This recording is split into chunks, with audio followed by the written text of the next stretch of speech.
Hello, I'm Ann Benson from Beads East.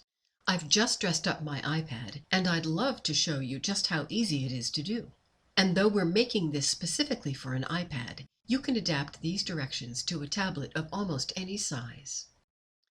This simple but attractive design is also quite functional. The handles work over your shoulder and on your arm, and there are inside slots for phone, cards, and cash. The dual zippers function as a gusset to accommodate the half-inch depth of the iPad or any other tablet you happen to have.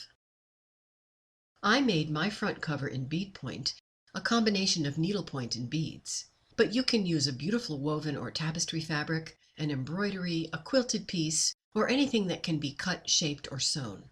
Just one caveat.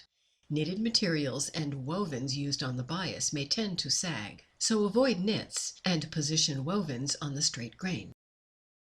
All of the construction can be done without a sewing machine, but if you want to use one, there are places in the process where it would be useful. We'll use just a few hand stitches in the construction process. Running stitch, overcast stitch, back stitch, and blind hem stitch. Running stitch is a series of evenly spaced straight stitches worked over and under the two parts to be joined. If you're gathering fabric or ribbon or any other flexible material, you'll start with the running stitch.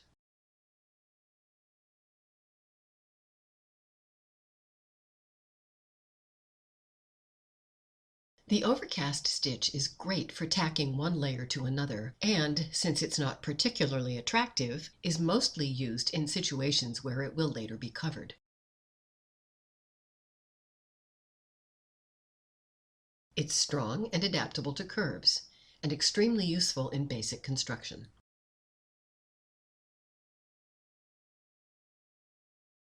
The blind hem stitch is intended to be nearly invisible, hence the name. You'll catch only a tiny amount of the inner layer and the outer layer, while keeping the majority of the thread hidden between the two layers.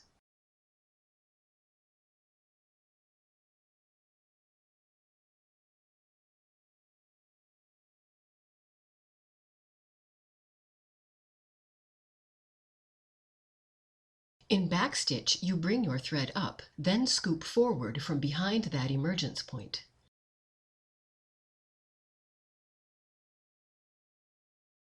This stitch is very strong and remains flexible, so it's useful where you need a bit of give in your sewing.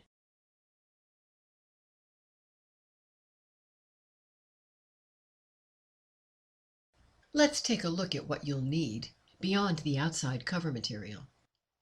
Peltex 70 weight non-fusible, 2 pieces, roughly 8.5 by 10.5 inches, which you'll trim to the size of the iPad or any other tablet. A back cover fabric, medium to heavy weight, about 9 inches by 11 inches. I used ultra suede on mine. Garment leather can also be used. We'll need lightweight woven lining fabric, a little bit larger than the rough cut Peltex. 2 18-inch zippers in a color that coordinates to your outside front and outside back. You'll need ordinary sewing thread that matches your zipper. For the optional phone and card slots, you'll need additional backing fabric. One of the reasons I like ultra suede is that you don't have to hem the edges. You'll need a piece about ½ inch larger all around than your phone, plus 4 pieces for cards and cash, each 4 inches wide by 2 inches tall. For tools, you'll need good scissors, pins, sharp hand sewing needles, Glovers work wonderfully, and clear drying non-soluble glue. The first step is to cut the pieces, starting with the supporting Peltex.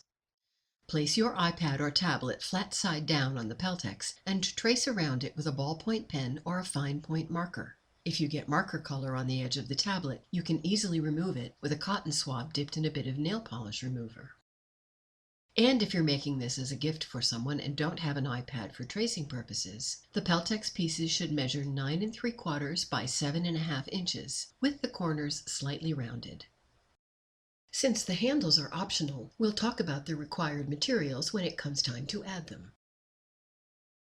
I planned my bead point piece in advance so it would just fit the iPad with about 1/8 inch excess all around. I did make some adjustments around the edges when the piece was complete, adding 1 row to each short side so the fit would be just right. We do need some excess on the front and back covers, which will be wrapped around the edge of the non-woven. How much excess is required will depend on the ravel factor. 1 inch is going to be more than adequate for any fabric. I'm leaving about 1/2 inch or slightly less because the canvas doesn't easily ravel. When you're done trimming, you want to round and notch the corners so you'll get a good fit when you turn the edges over.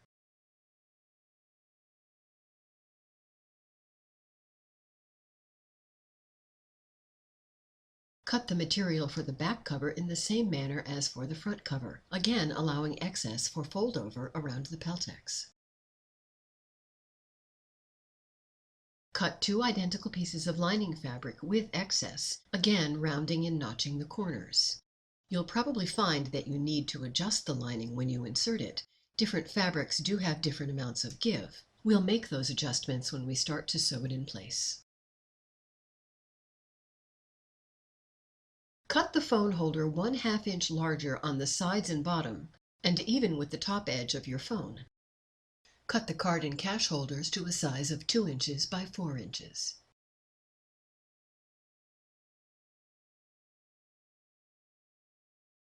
We'll start the construction by securing those accessory slots to one of the lining pieces.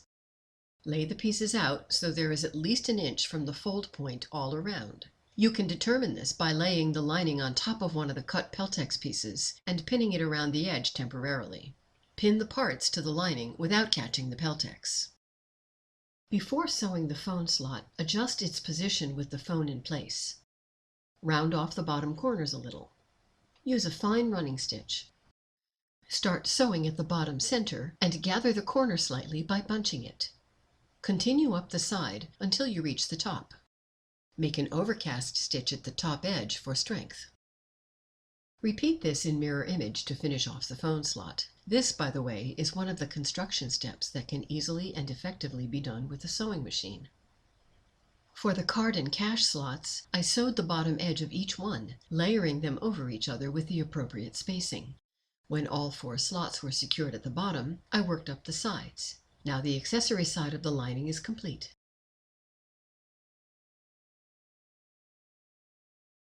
Let's prepare the zippers next because the glue has to dry before we can use them. Pull back the slide a little bit, then trim off the excess twill on one side. Make a clean straight cut, then immediately apply glue to the edge. We need to be sure that all the fibers are glued, so use the cut off piece of twill to spread the glue. Repeat this on the other side of the zipper. Trim and glue the second zipper in the same manner, then set them aside to dry thoroughly. Now we'll secure the front and back covers. Place either cover right side down and center the non-woven on the cover's wrong side. Fold over the excess edges on the straight sides and secure those edges with pins. Start stitching in the center of one side and work toward the corner. I'm using an overcast stitch because it works well with the canvas edges, but you can use a running stitch as well, especially on the straight side areas. When you reach the corners, fold each notched section as you stitch. The overcast stitch will probably work well. Now do the same with the other cover. Now we'll secure the zippers. Place the cover piece wrong side up on your surface. Locate and mark the center point on the top and bottom edges of both cover pieces. Open the zipper all the way so both sides are separate. Place the cut glued edge of the zipper at the marked center point of the top edge, positioning the slide so it will face outside on the zipper. Pin the zipper in place so there's about 1/4 inch protruding on the outside. Pin all the way around until you reach the bottom center point. Pull the slide back so it's near the lower corner. Using a doubled thread, make a series of overlaid stitches on the zipper just to the side of the center mark on the bottom edge. These stitches will hold the zipper together at that point, so be certain that they're tight and secure. Cut the zipper just outside the securing stitches, making a clean straight cut as you did at the opposite end. Apply glue immediately to the cut edge and to the securing stitch, making sure the stitch is well saturated. Repeat this process in mirror image with the second zipper. I find it difficult to work around pins, so I basted the zipper in place before securing it permanently, catching only the non-woven so I don't have to take the basting stitches out later. In all 4 corners, I took a backstitch in the basting just before the corner to secure the thread. Then I made short running stitches in the corner area. I pulled on the thread to tighten it, then took another backstitch to secure the gather. Then I continued with my basting. To sew the zipper permanently, I used backstitch for strength. I kept my stitches small, 5 or 6 to the inch, and tried to make sure that they weren't visible on the outside.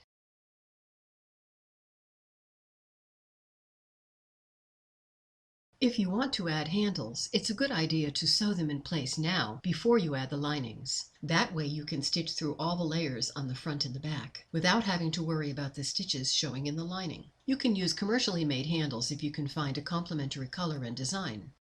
I've made a flat suede handle about 5/8 of an inch wide and 20 inches long. I'm using the same Peltex non-woven as the stiffener and genuine suede as the wrapper. Cut the strips of non-woven 1/2 inch wide and 20 inches long. You can get a nice clean cut with a rotary cutter and a straight edge, but if you're using scissors, just try to keep the width consistent and the edge straight. The suede strips should be 1 1/8 inches wide and 21 inches long.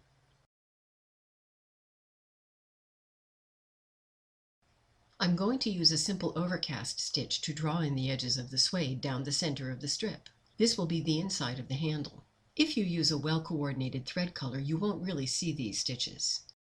Make sure there's an overlap of about 1/2 inch on both ends.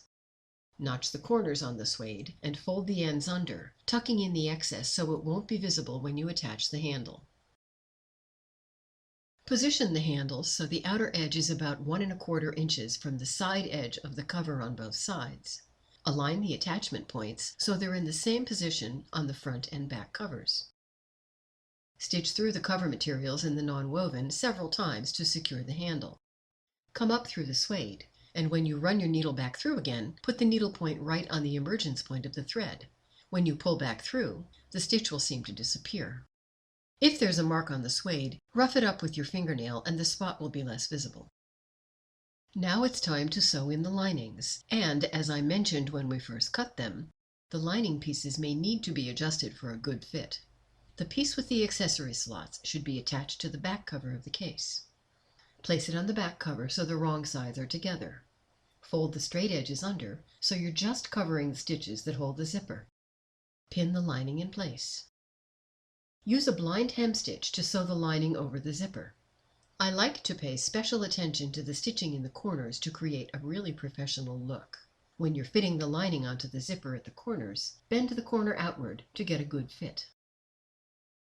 Now, last but not least, cover the small gap between the zipper ends at the bottom of the case, either by gluing a scrap of backing material over the gap or by making an X-type overstitch with multiple threads.